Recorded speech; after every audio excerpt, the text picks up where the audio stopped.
Hello everybody, my name is Timothy Tavera and our topic for today is all about the flowchart. So let's begin.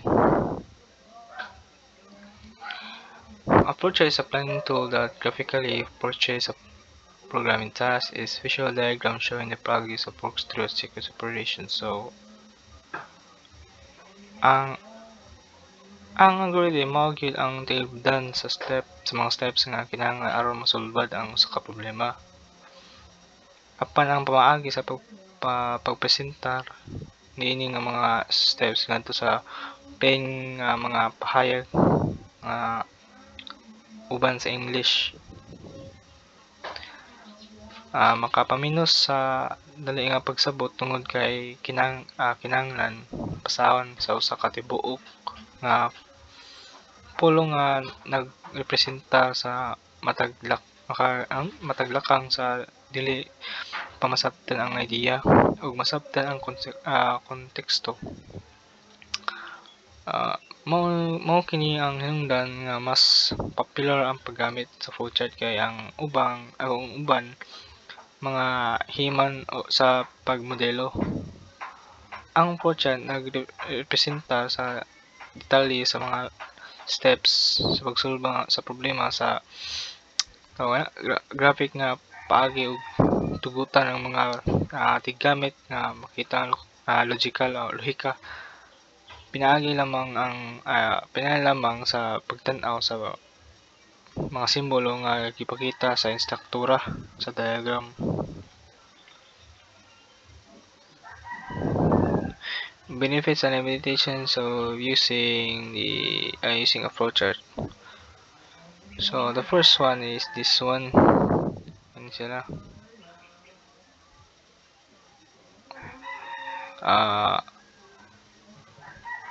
Tungod kay ang mga flowchart gipresenta para sa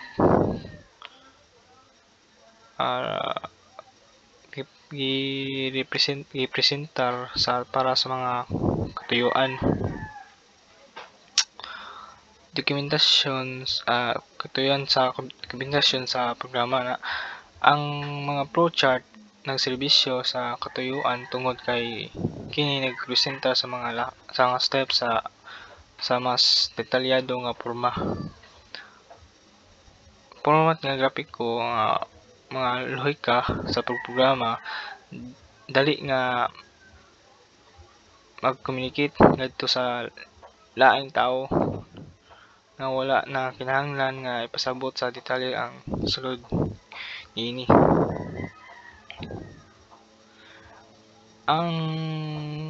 Makatabang ang flowchart sa epektibo og episyente nga pagpakita sa usa ka solusyon sa problema nga gibahin-bahin ngadto sa mas gagmay nga mga bahin aron kini dali nga makita ug masabtan sa usa ka sulyap.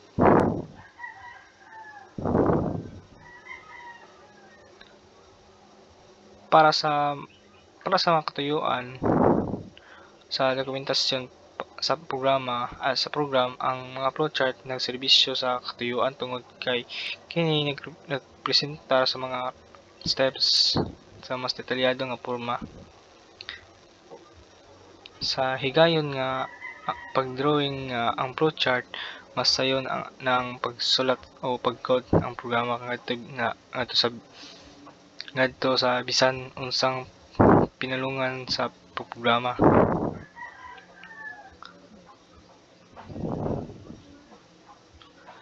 Gamit kayo ang flowchart sa mga sayop gamit ang flowchart ig sayop sa mga sayop ang mga steps nga adunay mga sayop nga lisod pangitaon sa taas nga mga teksto dali ra siya makita pero sa flowchart. Some limitations of flowcharts are as follows. Kung ang lohika sa pagprogram molambo sa mas detalyado og sa paspas nga pag-uswag, ang flowchart adunay hilig nga mahimong lisod ug dili manyag. Kung kinahanglan ang mahimo og mga mayor nga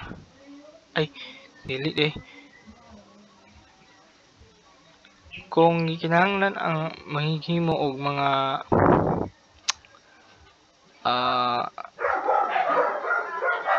may mga mayor nga pag-adjust sa flowchart, mahimo magkinahanglan og mga importante nga pag-amendar o bisan sa pagbug-os nga pag-revisa o pag-redraw. Ang flowchart is para jud sa tao pag-communicate, dili lang jud para sa machine. So pag sa tao, ang iha lang is mga statements like mga English word, mga tarong nga word, while the machine is or the computer is all of, ang masabtan nila is mga binary code, the ones and the zeros. Gawas ni para sa lohika, walay bisan usa sa mga karon nga pinalungan sa pagprograma ang eksklusibo nga girepresentahan sa flowchart. The types of flowchart, duha ang klase nila, the system flowchart and the program flowchart. So the system flowchart is a graphical representation showing the overview of the processing employed in the whole system. When system analyst is developing a new system application. So usa ka pinaka-importante gamit sa usa ka system analyst mao ang system flowchart tungod kay kini ang labing epektibong paagi sa pagpakita sa mga input nga kinahanglan sa mga action nga buhaton aron maproseso ang mga data nga gi-input ug sa mga output nga kinahanglanon sa sistema. Napakita usab ang system flowchart nga asa connection sa software, hardware ug peopleware nga nalambigit sa operasyon. Standard symbol, so sa kadaghanan sa nga mga kaso sila nagdesisyon sila mga ISO or the ANSI alang sa ilang kaugaling nga gamit kanunay nga gisakripisyo ang mga principles na gisacrifice na nila nga gipahayag sa ISO ug ANSI. The program flowchart. A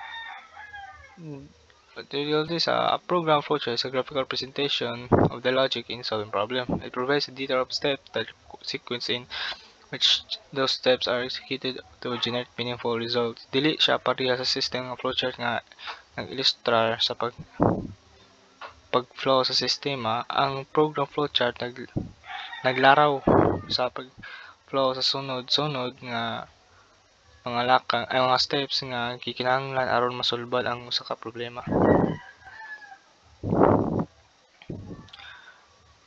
Ang flowchart template is a special tool for drawing flowcharting symbols into a programs and solving problems. So gamit kani siya kayo kay kung bag-uhay pa ka, kung beginner pa ka,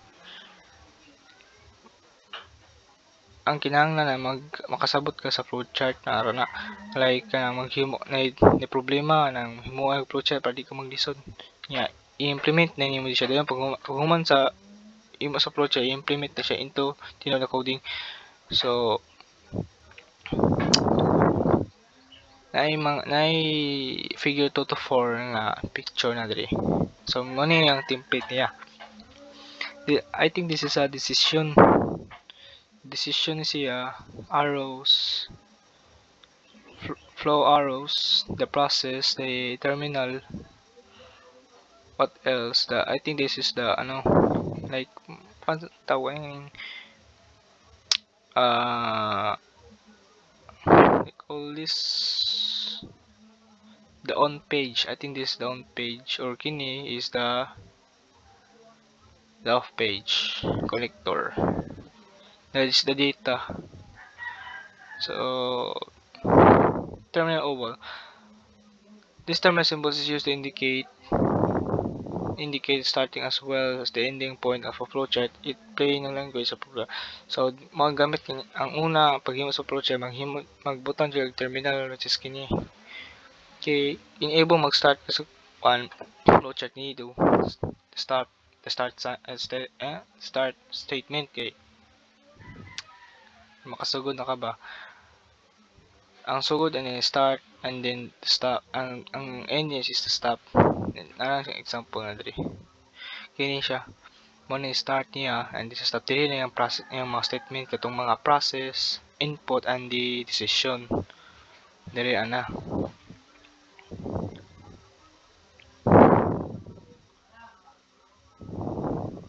A process symbol is used to represent arithmetic operations or when casing individual variable assignment. So, mo niya hang the process symbol.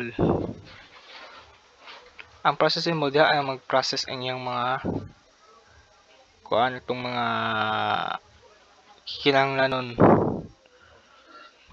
Yes, diri kini mo ni process niya. So, iyang mga sulod niya ba? Itong mga operators niya, iyang mga description niya. Mo ni yung process niya. Para niya start and then process the x equals to 0 and then another process then x is equal to x plus 1 and then stop. The input output parallelogram. The shape is the parallelogram. Ang input output ang input output na symbol nagpakita sa flowchart sa flow sa data sa og sa device nga diin kini nga data moagi sa panahon sa proseso. So kini ang the data input or the input and the output kini siya parallelogram.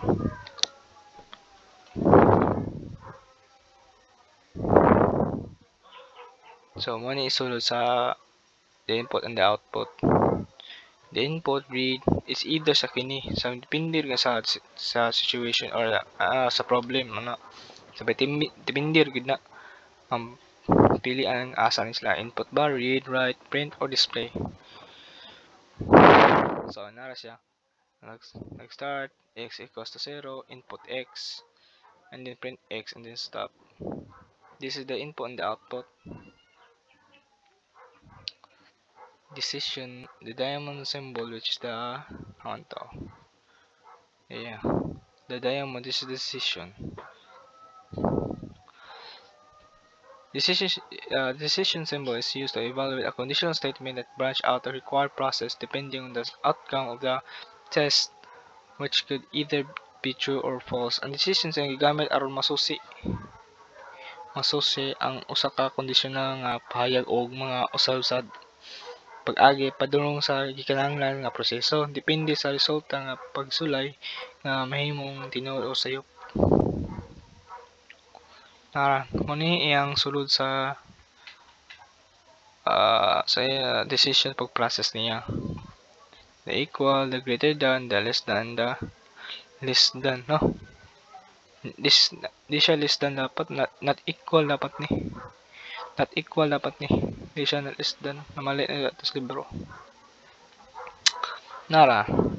Muni iyang decision true and false. Start equals to 0, input x. Nag-decision siya kung ang x ba is dako pa kaysa sa 0. Pag false mo padung siya diri mo stop and then pag mo true siya mo print x and then mo stop din siya. Ana. Predefined process symbol indicates another block of code containing process steps which are declared but purposely separated from the main line instructions.